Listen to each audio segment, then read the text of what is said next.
రసహృదయులైన మిత్రులందరికీ కూడా నమస్కారం.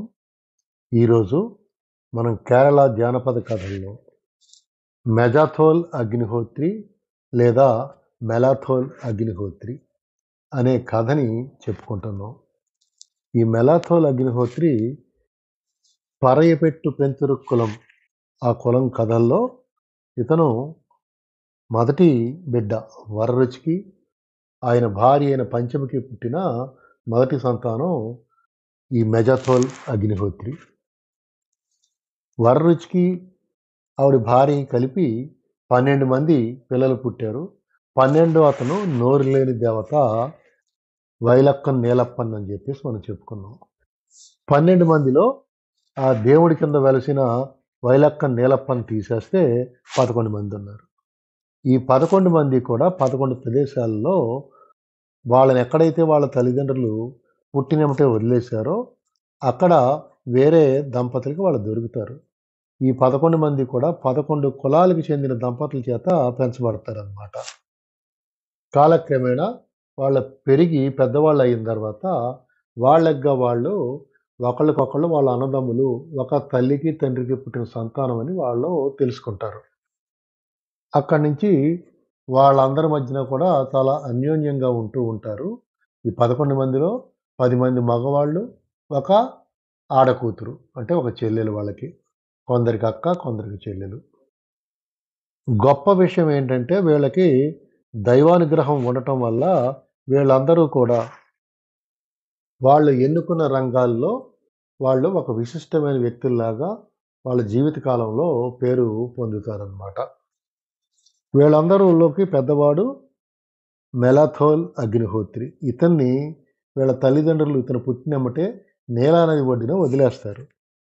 వేమన్ చెర్రి మన అనే ఒక కుటుంబం వాళ్ళు ఈ మెలాథోల్ అగ్నిహోత్రిని పెంచుకుంటారు. ఇతను ఆ వేమన్ చెర్రి మనాలోనే ఉంటాడు.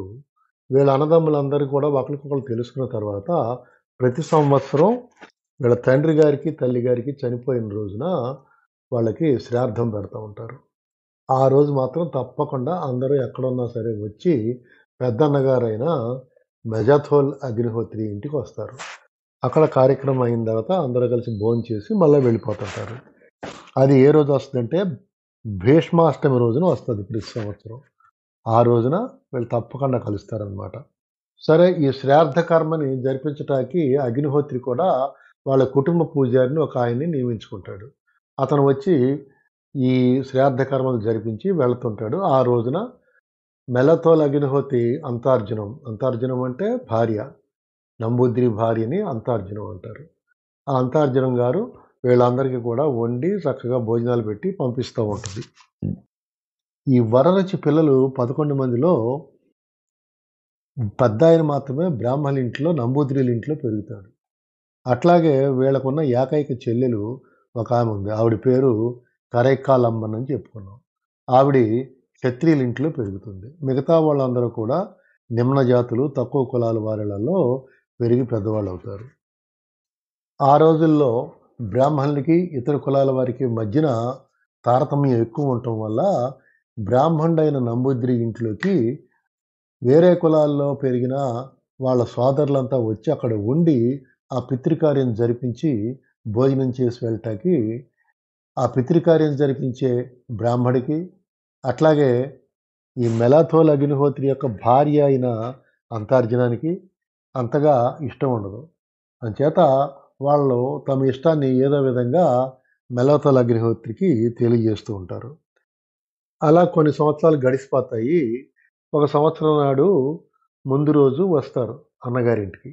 అంటే ఎక్కడో దూరం నుంచి రావాలి కాబట్టి వాళ్ళు ముందు రోజు వచ్చి అన్నగారి ఇంటికాడ పడుకుని ప్రొద్దున్నే ఈ శ్రాద్ధ కర్మలు అవన్నీ జరిపించి ఆ వదిన గారు పెట్టిన భోజనం తిని వెళ్ళిపోతూ ఉంటారు. అట్లాగా ఒకరోజు సాయంత్రం, అంటే భీష్మాష్టమికి ముందు రోజు సాయంత్రం వాళ్ళందరూ వచ్చి అన్నగారి ఇంటికాడ ఉంటారు. ఉన్నప్పుడు ఈ అంతార్జునము మరియు ఈ శ్రాద్ధకర్మ జరిపించే బ్రాహ్మడు కూడా అయిష్టంగానే వాళ్ళని రానియొద్దు, వాళ్ళంతా తక్కువ కులంలో పెరిగి వచ్చిన వాళ్ళు, మనమైతే బ్రాహ్మణం కాబట్టి మనం వాళ్ళని మనతో పాటు సమానంగా చూడకూడదు అనే భావం వచ్చేటట్టుగా భార్య వీళ్ళు చెప్పిన దాని మీద అగ్నిహోత్రి ఏం మాట్లాడకుండా తల పంకించి ఊరుకుంటాడు. రాత్రి భోజనాలు అవుతాయి. రాత్రి భోజనాలు అయిన తర్వాత అగ్నిహోత్రి ఏం చేస్తాడంటే వీళ్ళ 11 మందికి 11 చిన్న చిన్న గదుల కింద తయారు చేయించి అందులో పడుకోబెడతాడు. అందులో పడుకోండి అని చెప్తాడు. పడుకున్న తర్వాత వీళ్ళందరూ బాగా నిద్రలోకి వెళ్ళిపోయారు అని భావించిన తర్వాత తన భార్యని, ఆ బ్రాహ్మణ్ణి ఇద్దరిని పిలుస్తాడు. పిలిచి తన వెనకాల రమ్మని ఒక దీపం పుచ్చుకుని ప్రతి గదిలోకి వెళ్ళి నిద్రపోతున్న వాళ్ళ చెల్లిని, ఇతర సోదరుల్ని అందరినీ చూపిస్తాడు. ఆశ్చర్యకరంగా ఆ బ్రాహ్మడికి, ఈ అంతార్జునానికి ప్రతి గదిలోనూ విష్ణుమూర్తి శేషతల్పం మీద చక్కగా పడుకుని 4 చేతులతో, ఒక చేతిలో గద, ఒక చేతిలో శంఖం, ఒక చేతిలో చక్రం, ఇంకో చేతిలో తామర పువ్వు. ఈ 4 పుచ్చుకుని విష్ణుమూర్తి నిద్రపోతున్నట్టుగా వీళ్ళకి కనపడతారు. కనపడగానే వీళ్ళు ఆశ్చర్యానికి గురవుతారు. అప్పుడు మెల్లతోల అగ్నిహోత్రి తన అంతార్జునానికి, తన ఇంటి పురోహితుడికి ఇద్దరికీ చెప్తాడు. వీళ్ళు సామాన్యమైన వాళ్ళు కాదు. నా సోదరులందరూ కూడా దైవాంశ సంభూతులు అని చెప్పేసి చెప్తాడు. అప్పుడు నిద్రపోతున్న వాళ్ళందరికీ కూడా ఆ బ్రాహ్మణుడు, అంతార్జునం నమస్కారాలు చేసుకుని వెళ్ళిపోతారు. మర్నాడు పితృకార్యం జరిపించి అందరికీ భోజనాలు పెడతారు. మెలతోల్ అగ్నిహోత్రి అంటే కేరళ సాంప్రదాయంలో చాలా గొప్ప పేరున్న వ్యక్తి, విశిష్టమైన వ్యక్తి. అతను 99 యాగాలు చేస్తాడు. అంటే అతను కాలంలో బౌద్ధ మతము, జైన మతం చాలా ప్రాచుర్యం పొంది ఉంటుంది. ప్రజలందరూ కూడా ఆ మతాల్ని ఆచరిస్తూ ఉంటారు. ఈ బ్రాహ్మణ మతం లేదా సనాతన సాంప్రదాయం అని ఏదైతే ఉందో అవన్నీ కూడా అడిగంటిపోతాయి. ప్రజల్లో అంత ఆదరణ ఉండదు. అటువంటి సమయంలో ఈ మెల్లతోల అగ్నిహోత్రి పుట్టడం, అతను 99 యాగాలు చేస్తాడు. ఈ 99 యాగాలు చేసి మనకు పురాణ ఇతిహాసాల్లో చెప్పిన దాని ప్రకారం 100 యాగాలు లేదా 100 యజ్ఞాలు చేసిన అతను ఇంద్ర పదవిని పొందుతాడు. అంటే ఇంద్రుడితో సమానము అని చెప్పేసి భావించేవారనమాట ఆ రోజుల్లో. ఈ మెలతోల్ అగ్నిహోత్రి రూపొందించిన దాన్ని ఏమంటారంటే శ్రౌత సాంప్రదాయం అని చెప్తారు. ఆ సాంప్రదాయం ప్రకారం యజ్ఞాలు నిర్వహించాలని చెప్పేసి. అప్పట్లో 32 నంబూద్రి గ్రామాలు ఉండేయంట. 32 నంబూద్రి గ్రామాల్లో 7 గ్రామాలకు చెందిన బ్రాహ్మలు ఆ నంబూద్రీలు. కేవలం 7 అంటే 7 గ్రామాలు. వాళ్ళు మెజోథోల్ అగ్నిహోత్రికి ఈ శ్రౌత సాంప్రదాయాన్ని పరిరక్షించడానికి అంగీకరించారు. ఈ శ్రౌత సాంప్రదాయంలో ఒక యాగం నిర్వహించాలంటే, అంటే ఒక యజ్ఞం చెయ్యాలంటే 17 మంది నంబూద్రీలు ఉండాలి అని ఈ మెల్లతోల్ అగ్నిహోత్రి ఒక సాంప్రదాయాన్ని నెలకొల్పాడు. ఆ 17 మంది కూడా ఈ 7 గ్రామాలకు చెందిన పురోహితులే అయి ఉండాలి. ఈ 7 వంశాలకు చెందిన వారు మాత్రమే అయి ఉండాలి అని చెప్పేసి ఆ అర్హత వాళ్ళొక్కళ్ళకే ఇచ్చాడనమాట ఆయన. ఆ విధంగా తనకు 34, 35 ఏళ్ళు వచ్చేసరికి అతను సుమారు 99 యాగాలు నిర్వహించాడు. 100వ యాగం నిర్వహిద్దాము అనుకుంటూ ఉండగా అప్పుడు దేవేంద్రుడు తన ఇంద్ర పదవిని ఎక్కడ కోల్పోవలసి వస్తుందో అని చెప్పి అతను మెల్లతోల్ అగ్నిహోత్రి దగ్గరికి వస్తాడు. వచ్చి 100వ యజ్ఞం నువ్వు చెయ్యొద్దు అని చెప్పేసి చెప్తాడు. నేను తప్పకుండా చేస్తాను. ఎందుకంటే నేను చేసేది ప్రజా శ్రేయస్సుని గురించి, ఈ శ్రౌత సాంప్రదాయం ఏదైతే ఉందో దాన్ని పరిరక్షించడం కోసం చేస్తున్నాను. అంతేగాని నా స్వార్థం కోసం చేస్తలేదు. అందుచేత నేను 100 యజ్ఞాలు చేసి తీరుతానని చెప్పేసి చెప్తాడు. అప్పుడు ఇంద్రుడు ఏమంటాడంటే నువ్వు చెయ్యొద్దు. నేను నీకు నీ అనుచరులైన 7గురికి కూడా 7 గ్రామాల్లో ఉన్న నంబూద్రీలు నిన్ను అనుసరిస్తున్నారో వాళ్ళందరికీ కూడా ఇంద్ర పదవిని ఇస్తాను. నీకు నీ అనుచరులు 7గురికి నాతో సమానమైన పదవిని మీకు ఇస్తాను అని చెప్పేసి అంటే సరే అని చెప్పేసి ఆ మెల్లతోల్ అగ్నిహోత్రి అంగీకరిస్తాడనమాట. మొత్తంగా 8 కుటుంబాలు అంటే మెల్లతోల్ అగ్నిహోత్రి వాళ్ళ కుటుంబం ఒకటి, అది కాకుండా అతని అనుచరులైన 7గురు, మొత్తం 8 కుటుంబాలు.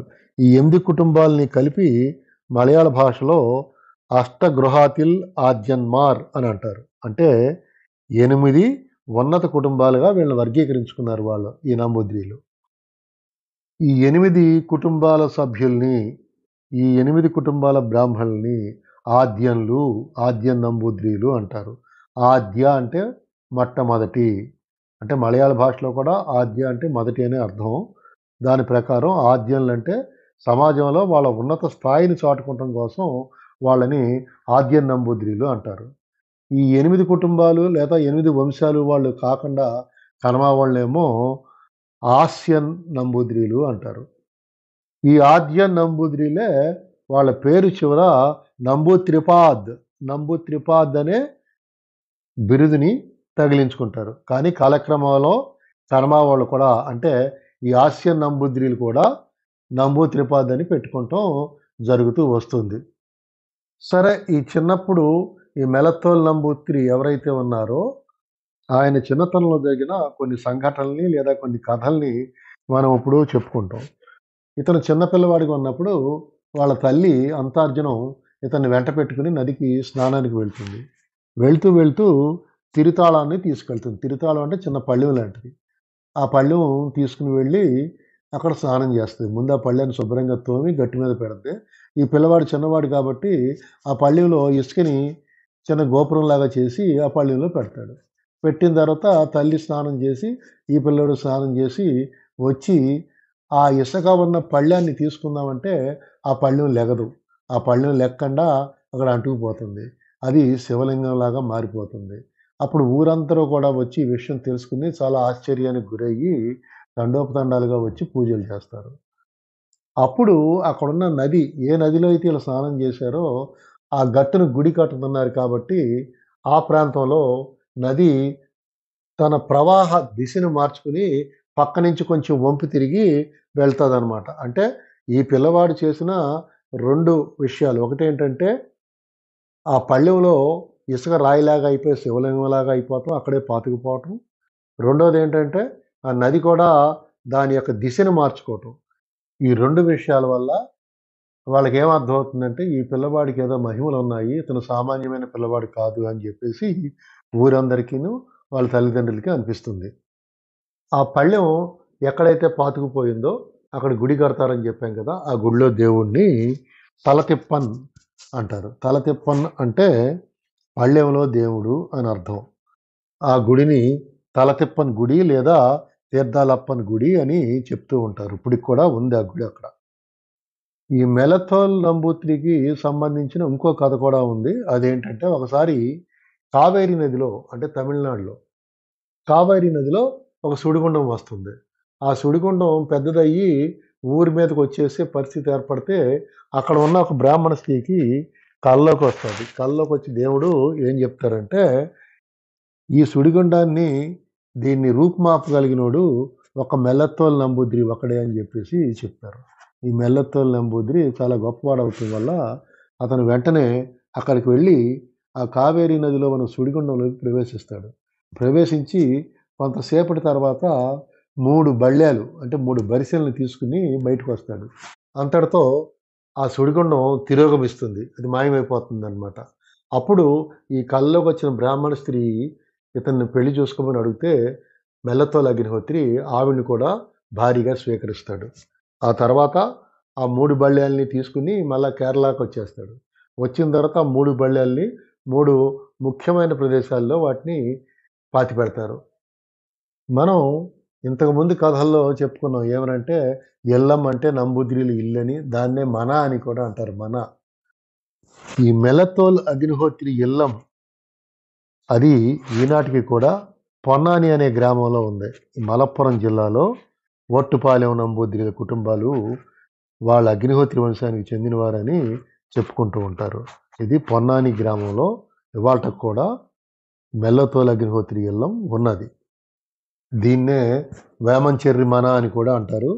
కేరళలో పురాతనమైన మనాల్లో అంటే పురాతనమైన ఇళ్ళల్లో ఇదొకటి. దీనికి కార్బన్ డేటింగ్ టెస్టింగ్ కూడా చేయించితే ఈ ఇల్లం ఏదైతే ఉందో అంటే మన మజత్తోల్ అగ్నిహోత్రి యొక్క వేమంచెర్రి మన అనేది 1400 సంవత్సరాలకి పూర్వం నిర్మించబడిన కట్టడంగా ఈనాటికి కూడా అది నిలిచి ఉందని చెప్పేసి చెప్తారు. కూడా కేరళలో ప్రసిద్ధ పండిత వంశాలైనటువంటి వయ్యూరు భట్టాత్రీయులు.